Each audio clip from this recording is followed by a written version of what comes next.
Hi guys. आज काल आमची भांडणं झाली.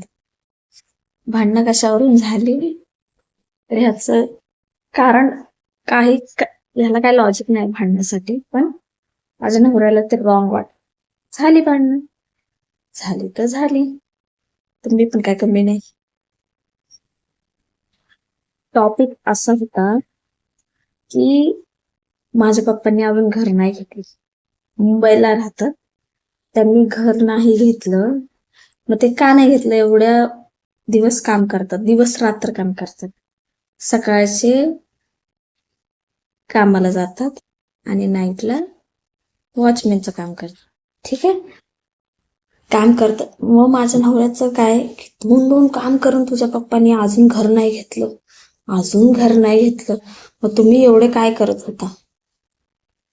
मी म्हंटल माझ्या नवऱ्याला की माझे पप्पा एक तर शिकलेले नाहीत, शाळेतच गेले नाहीत. त्यांच्याकडे आता काय परिस्थिती, आम्ही तर विचारलं त्यांना, पण ते म्हणतात कामालाच जायचो आम्ही, आमची घरची परिस्थिती नव्हती, असं तसं, म्हणून ते कामाला नाही गेले. आणि त्यांची बहीण त्यांच्यापेक्षा लहान होती, मग तिची काळजी घ्यायची माझे पप्पा, म्हणजे माझ्या आत्याची, असं. ठीक आहे, म्हणून ते शाळेत नाही गेले.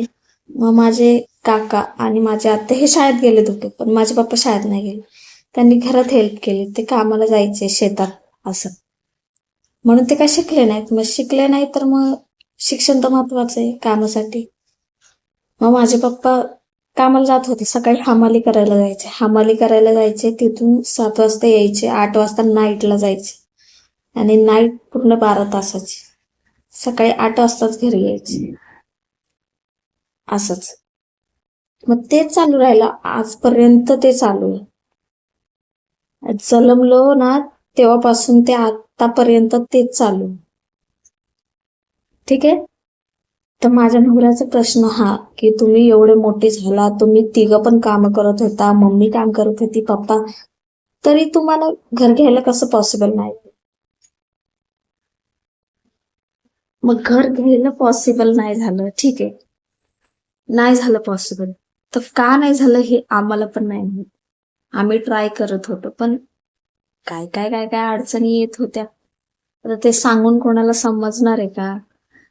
माझा नवरा म्हणतो तुम्ही सगळी कामं करत होता, तुझी मम्मी चांगला कामाला होती, तुझे पप्पा दोन दोन काम करत होते, तुम्ही तिघं सुद्धा, आणि खरंच आम्ही 5 जण काम करतो.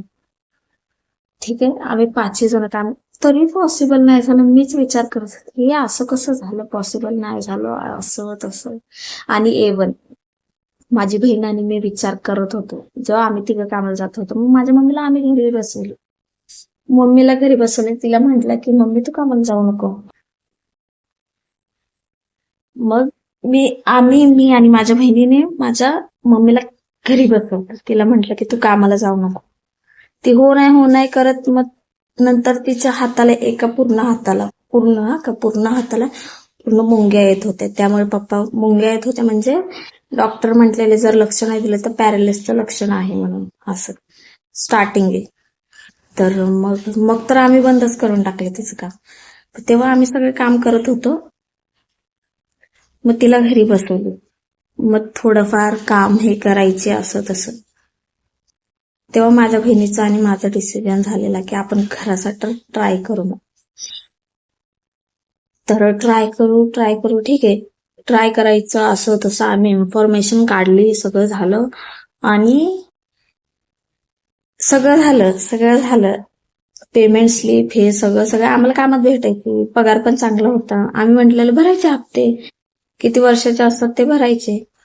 पण माझा भाऊ मध्येच बोलला, सगळं झालं होतं, माझा भाऊ मध्येच बोलला की दीदी आणि ताई तुम्ही आता लग्न करून चालले 1-2 वर्षांनी, हप्ते काय मी फेडायचे, असं म्हणलं. तर आम्ही त्याला बोलत होतो तू फेडू शकतो ना, तू तर कामाला जातो, पप्पा कामाला जातात, स्वतःचं घर झालं तर तू फेडू शकते, भाड्यात जे भरतो तेच टाकायचे तिकडे. नाही नाही नाही, एवढं त्याला हे असणार, हप्ता असणार 15 आणि 20 हजार, असं तसं. मग सारखं सारखं तेच बोलायचं, त्याला घराचं नाव काढलं की सारखं सारखं तेच बोलायचं. मग आम्ही पण डोक्यातून काढून टाकले. शेवटी आमचे 2-3 वर्षांनी झाले लग्न. घर ते अजून राहिलं, घराचं ते राहिलं ते राहिलंच. मग लोन घेण्यासाठी मेन घाबरतात माझे पप्पा, की फेडायला नाही झालं तर घरावर जप्ती येईल, असं येईल, तसं येईल, तसं येईल. कारण मी हमाली करतो, त्याच्यावर एवढा हप्ता गेला पाहिजे, असं तसं. माझ्या भावावर विश्वास नाही त्यांचा. विश्वास नाही म्हणजे तो डिलेव्हरीचं काम करतो ना फ्लिपकार्टमध्ये. म्हणजे माहिती असेल तुम्हाला डिलेव्हरीचं हे हे घेऊन जा गाडीवरून, ते घेऊन जा. तर पप्पा म्हणतात त्याच्यावर काय तुला एवढे पैसे भेटणार आहेत का, असं तसं. मग ते राहिलं ते अजूनही राहिलं. मग माझा नवरा म्हणतो तुम्ही काय नुसते खातच होता का, खाण्यासाठीच हे केलं का, तुझे पप्पा काम करत होते का, तुझ्या पप्पांना कळालं नाही का, पुढचा विचार केला नाही का, असं तसं. मी त्याला उत्तर दिलं, आम्ही तिघं होतो, तिघा आहोत. माझी मम्मी, हं? त्यांनी खायला भेटावं आम्हा चौघांना, आम्ही 5 जणांना खायला भेटावं म्हणून त्यांनी काम केलं. घराचा विचार नाहीच केला, कारण त्यांना एवढी इन्कमच नव्हती की घराचा विचार करावा म्हणून. माझ्या नवऱ्याचं एवढे काम करत होती, असं तसं तसं, एवढं डोकं फिरलेलं ना काल. त्याला म्हटलं तुला राहायचंय ना सरळच राहा, उगाच माझ्या वाकड्या शिरू नको, आणि हा विषय तर काढूच नको माझ्यासमोर. आम्ही किती काय काय केलं, काय काय नाही ते आम्हाला माहिती. माझ्या पप्पाने कष्ट केले हे त्यांना माहिती. हा म्हणतो कष्ट केले, मग आता आता एवढे पैसे तुझे पप्पा हे करतात. म्हणजे मम्मीच्या आजाराला त्यांनी लावले ते. मग ते जर हे केलं, मी म्हटलं मग आता तिचा आजार पण झाला असतं का, तुझ्याकडून 1 रुपया घेतला का, नाही घेतला. तू कशाला एवढा बोलतो मध्ये मध्ये. असे आमचे काल भांडण झाले की माझे पप्पांनी अजून घर का नाही घेतलं. तर मी म्हटलं तुझ्याकडे दम असेल ना, मग माझ्या पप्पांना आता घेऊन दे घर. तू डाऊन पेमेंट भर, बाकीचं आम्ही बघतो, ते भरायचे. तर तो म्हणतो हा हा तुला तर माहिती आहे मी आत्ताच कामाला लागले, कारण त्यांचं पण काम आता बंद होतं. तो बोलतोय माझं मी करेन करेन, पण त्याच्या आधीच त्यांनी घ्यावं असं माझं म्हणणं. मी हप्ते भरेन वाटलं, ही बोल बच्चन. आणि आमची परिस्थिती एवढीच काय चांगली नाही.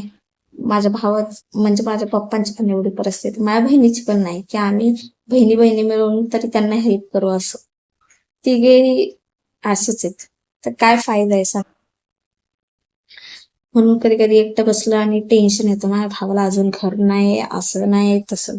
भाड्याचंच घर आहे पण पूर्ण बेकार झालंय ते घर, की मजबुरीने राहतात माझ्या घरातले तिकडे, मजबुरी, कारण घर नाही दुसरीकडे गेलं तर 7,000 भाडं, 8,000 भाडं, असं तसं.